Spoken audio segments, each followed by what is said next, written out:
저는 지금 RFHLC의 모습이 예전에 KMW랑 좀 비슷하다고 생각이 들어요. 네, 안녕하세요. 중수주입니다. 이번 영상은 글로벌 증시, 미국 증시가 좀 어제 반등을 했어요. 미국과 이란의 어떤 전쟁의 그런 악화되는 분위기 속에서도 좀 반등을 했고, 이게 지금 매수 타이밍일지 아니면 좀 현금을 계속 가지고 있어야 될 타이밍인지에 대해서 좀 개인적인 말씀을 드리고, RFHLC가 어제랑 그게 해가지고 오늘도 좀 많이 급락을 하고 있죠. 그래서 이거에 대한 개인적인 의견을 좀 말씀을 드리겠습니다. 일단 미국 증시는 마이너스 8%에서 시작을 했는데 결국 양봉으로 마감을 하면서 0.5%에서 굉장히 큰 양봉을 좀 그렸죠. 그래서 어떤 대외적인 악재가 있기는 하지만 이 악재가 실제로 어떤 미국 기업이라든가 어떤 경기의 침체를 일으킬 만큼 그런 악재는 아니고 사실상 실제로 확전까지 번질 가능성은 좀 낮다는 그런 인식 때문에 좀 이렇게 상승을 한 것 같습니다. 그래서 우리나라 증시도 한 1%대로 상승을 하고 있고 어제 1% 가까이 하락을 했는데 이렇게 이제 하락한 것을 거의 다 되돌려 놨죠. 그러니까 어제 하락한 것은 사실상 좀 그 투자 심리, 어떤 공포심 때문에만 그냥 떨어진 것이지 실제적으로 어떤 기업의 영업이익이라든가 기업의 가치가 좀 떨어져서 하락한 것은 아니라는 것을 좀 쉽게 알 수가 있죠. 그리고 코스닥도 0.8% 좀 오르고 있는데 지금 코스닥은 좀 상대적으로 약하긴 한 모습이지만 그래도 추가적인 좀 하락은 그럼 막았다는 모습에 좀 긍정적이라고 생각을 합니다. 그래서 미국에서는 이제 폭격기를 인도양이 투입을 하고 있고 이란 공습 위기감 분위기가 아직은 계속 좀 극단으로 치닫고 있는데 이 기회가 2020년에 좀 싸게 살 수 있는 주식들이 지수가 이제 전체적으로 떨어지면서 어떤 체계적인 위험이라고 하죠. 그런 체계적인 위험 속에서 가치는 그대로인데 지수 때문에 같이 내려간 그런 종목들을 싸게 살 수 있는 아주 좋은 기회라고 생각을 합니다. 그래도 이게 시나리오가 계속 진행이 되고 있는 상황이기 때문에 크게 두 가지 시나리오를 생각을 해볼 수가 있을 것 같아요. 첫 번째는 도발이 이제 지속이 돼서 결국에는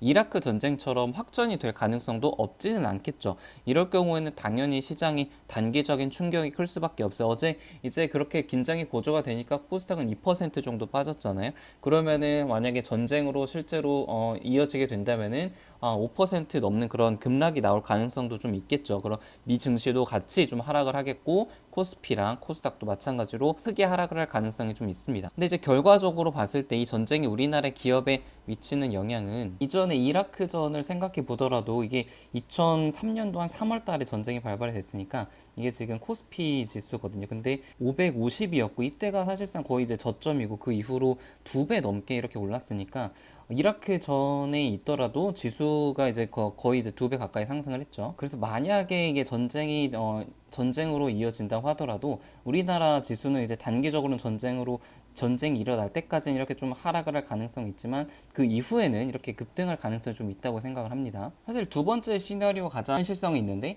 실제로 이제 전쟁은 나지는 않지만 갈등이 이제 계속 장기화가 되는 거죠. 이제 도발만 계속하면서 무슨 뭐 무기를 근처에 갖다 놓는다든가 아니면 위협적인 발언만 계속하는 거죠. 그럼 사실 이렇게 하는 것 또한 이런 도발적인 이야기를 할 때마다 증시가 좀 출렁일 가능성은 좀 있겠죠. 어제같이 이제 2% 넘게 하락을 할 그럴 가능성이 있는데 결국에는 증시는 이런 실적이 좋고 모멘텀이 좋은 기업들이 결국에는 수급이 몰리게 될 가능성이 좀 높다고 생각이 들어요. 예전에 그 일본 반도체 규제에서도 마찬가지인 것처럼 처음에는 굉장히 지수가 민감하게 반응을 하고 투자 심리가 급속하게 이제 냉각이 됐는데 이 이슈가 계속해서 반복해서 나오게 되다 보면은 무뎌지는 투자자들이 이게 지금 좀 별게 아니구나 생각보다 심각하지 않구나라고 받아들이게 되면서 지수에 미치는 영향이 이제 좀 제한적일 가능성이 좀 커질 거라고 생각을 합니다. 저 같은 경우는 어제 이제 지수가 생각보다 이제 많이 하락을 하지 않았죠. 코스피 같은 경우는 뭐 1% 정도밖에 하락을 하지 않았으니까 그래서 이런 문제가 좀 생각보다 좀 심각하게 받아들여지고 있지 않구나라고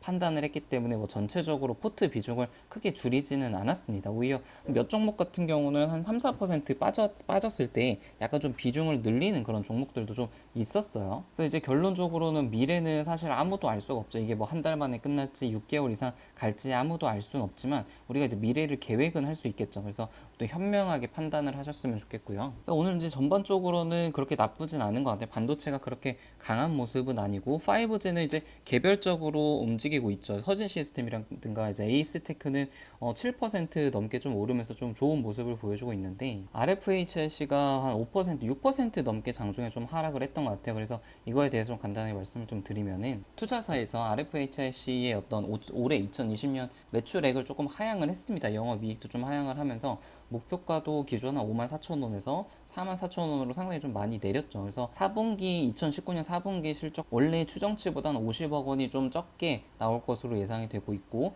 문제가 이제 화웨이 쪽의 매출이 생각보다 이게 빨리 나오지 않고 있고, 국내 쪽에 이 RFHIC의 그 질화 관lum이 탑재가 되지 않기 때문에 사실상 2019년도에는 거의 수혜를 입지 못했죠. 매출도 크게 증가를 하지 않았고, 그래서 이제 매출 증가 방향성은 뚜렷하나 시점이 다소 불확실하다라는 그런 이슈 때문에 어제 이제 거래량을 상당히 많이 동반을 하면서 7% 이제 가까이 급락을 했고, 오늘도 이제 많이 하락을 하고 있습니다. 그래서 개인적으로는 그때도 좀 말씀을 드렸지만, 이게 거래량이 굉장히 많이 터졌기 때문에 거래량의 의미에 대해서 좀 깊이 생각을 해볼 필요가 있어요. 그러니까 매수자들과 매도자들의 어떤 체결된 합이 이제 거래량이잖아요. 근데 이렇게 많이 거래량이 체결이 됐다는 것은 매수를 하려는 사람들보다 매도를 하려는 사람들이 이제 압도적으로 많다는 뜻이고, 그 말은 이제 매수세보다 매도세가 훨씬 더 강하다는 뜻이기 때문에 당분간은 한 달에서 한 두 달 정도는 지지를 받는 모습이 나와야 된다라고 제가 며칠 전에 영상에서 좀 말씀을 드렸습니다. 저는 지금 RFHIC의 모습이 예전에 KMW랑 좀 비슷하다고 생각이 들어요. 이때도 엄청난 거래량을 동반하면서 10% 넘게 좀 급락을 했었잖아요, 실적 이슈 때문에. 그리고 나서도 거래량 동반한 하락이 또 한 번 나왔어요. 그러니까 큰 하락이 두 번이 나왔죠. RFHIC도 지금 하락 한 번과 약간의 조정 뒤에 또 한 번의 큰 하락이 좀 나왔고, KMW도 10월달, 11월달에 두 번의 큰 하락이 나왔었습니다. 그 이후에 어떻게 되는지 보면은 두 달 가까이 횡보를 좀 하고 중간중간에는 좀 추가적으로 하락을 한 그런 구간도 있었지만, 결국에는 좀 양봉, 거래량을 동반한 양봉을 만든 이후에 또 다시 급등을 했고, 그래서 저는 RFHC가 이제 KMW랑 좀 비슷한 그런 앞으로의 흐름을 좀 보일 가능성이 좀 높다고 생각이 들어요. 그러니까 지금 일단은 매도세가 매수세보다 강한 것은 지금 보여지는 현실이고, 이것이 지금 3만 원대 초반에서 한 3만 2천 원, 3만 1천 원까지는 좀 계속 횡보를 할 가능성이 한 달 정도는 있다고 생각을 합니다. 그리고 KMW처럼 확실히 이제 바닥을 다지고 거래량을 동반한 양봉이 하나가 나온 뒤에는 그때부터는 확실히 이제 바닥을 다졌다고 생각을 할 수가 있겠죠. 그래서 아무래도 지금 실적이 좀 하향이 되고